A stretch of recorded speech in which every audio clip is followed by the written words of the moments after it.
పని జరుగుతుండగా తన ఏళ్ళు కూడా ఏమైపోయినాయి అంటే కట్ అయిపోయింది. మనకు తెలియలేని విషయం ఏమీ కాదు.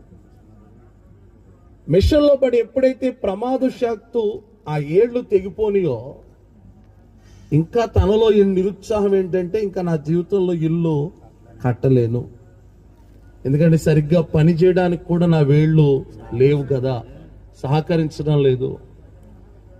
ఏదో ఇల్లు కట్టుకుందామని అనుకున్నా ఆ డోక్కర డబ్బులు ఏమైనా వచ్చి పునాది వేసుకుందాం అనుకున్న డబ్బులేమో హాస్పిటల్కి ఖర్చు అయిపోయినాయి.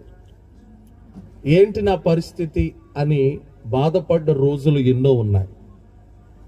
కానీ దేవుని మీద ఆధారపడ్డారు కాబట్టి, దేవుణ్ణి ఆశ్రయించారు కాబట్టి తనకు దేవుడు ఒక అద్భుతమైన గృహాన్ని, విశాలమైన గృహాన్ని, అందమైన గృహాన్ని దేవుడిచ్చాడు. అందును బట్టి దేవునికి స్తోత్రం. కొంచెం హుషారుగా చెప్పొచ్చు కదా. నేనంటాను, దేవుని మీద ఆధారపడిన వారిని దేవుడు ఎప్పుడూ కూడా విడిచిపెట్టేవాడు కాదు. ఏదో ఒక రీతిలో, ఏదో ఒక రూపంలో, మనుషుల ద్వారానో, బంధువుల ద్వారానో, రక్త సంబంధుల ద్వారానో, తోబుట్టువుల ద్వారానో, లేదా మనకి ఎటువంటి రక్త సంబంధం లేకపోయినా కొన్ని పర్యాయాలు